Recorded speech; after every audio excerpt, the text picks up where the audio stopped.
एक बार महात्मा बुद्ध किसी गांव में प्रवचन दे रहे थे। वह अपनी बात को समाप्त करते हुए बोले, मनुष्य के दुख का कारण है स्वयं को किसी से बांधना।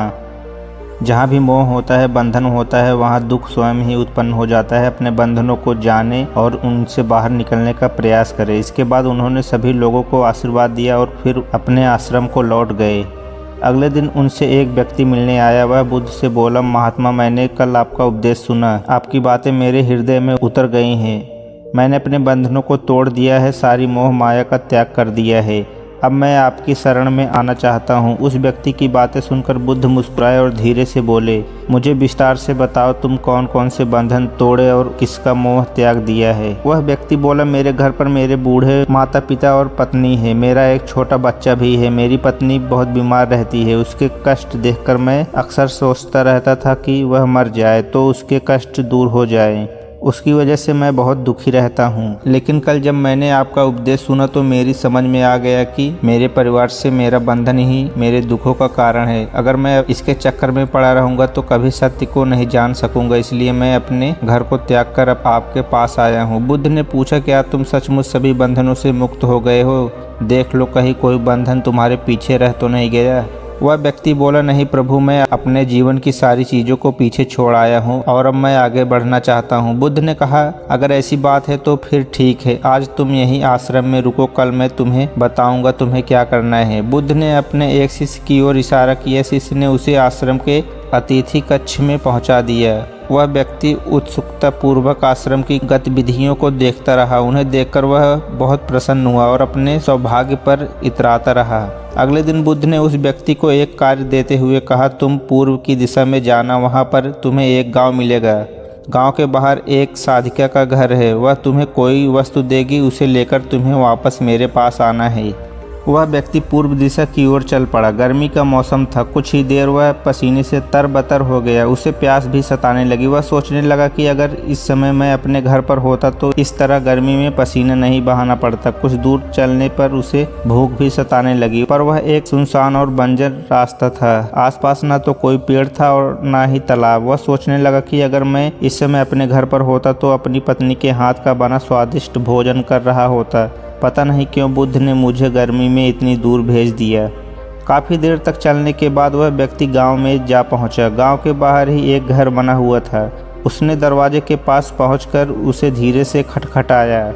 दरवाजे को एक साधिका ने खोला। उसके चेहरे पर एक अद्भुत तेज था। वह व्यक्ति उसे देखकर मंत्रमुग्ध हो गया। साधिका ने उसे अभिवादन करते हुए कहा, मैं जानती हूँ कि आपको बुद्ध ने भेजा है, आप अंदर आ जाइए। वह व्यक्ति घर के अंदर चला गया। साधिका के कहने पर उसने पानी से मुंह धोया और एक चटाई पर बैठ गया। साधिका ने उसके सामने भोजन की थाली रख दी।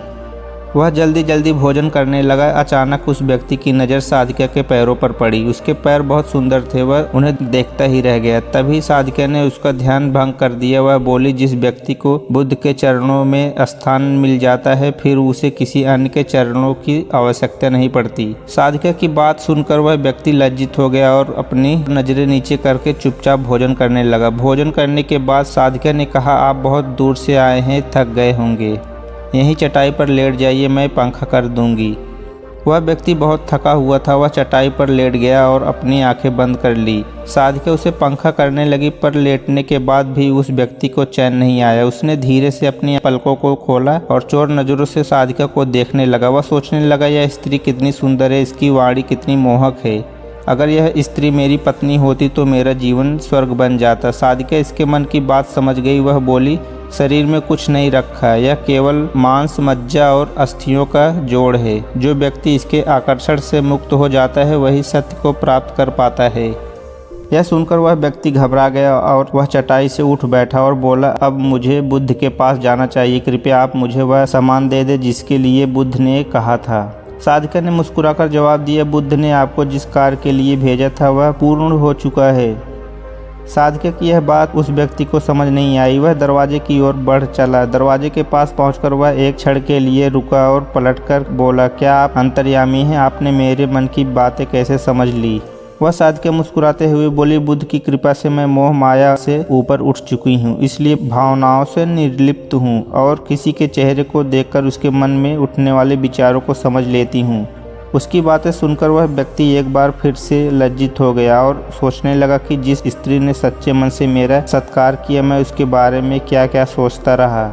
उसके बाद वह बुद्ध के आश्रम की ओर लौट पड़ा। आश्रम में पहुंचकर वह व्यक्ति बुद्ध के चरणों में गिर पड़ा और बोला, महात्मा मुझे क्षमा कर दे, मैं बड़ा पापी हूँ। उसकी बातें सुनकर बुद्ध मुस्कुराए और बोले, मैंने तुम्हें साधिका के पास इसलिए भेजा था ताकि तुम अपने आप को देख सको। अब मुझे बताओ, क्या तुम सचमुच मोह और बंधन को त्याग चुके हो? वह व्यक्ति कुछ नहीं बोला, वह नजरें नीचे किए हुए चुपचाप खड़ा रहा।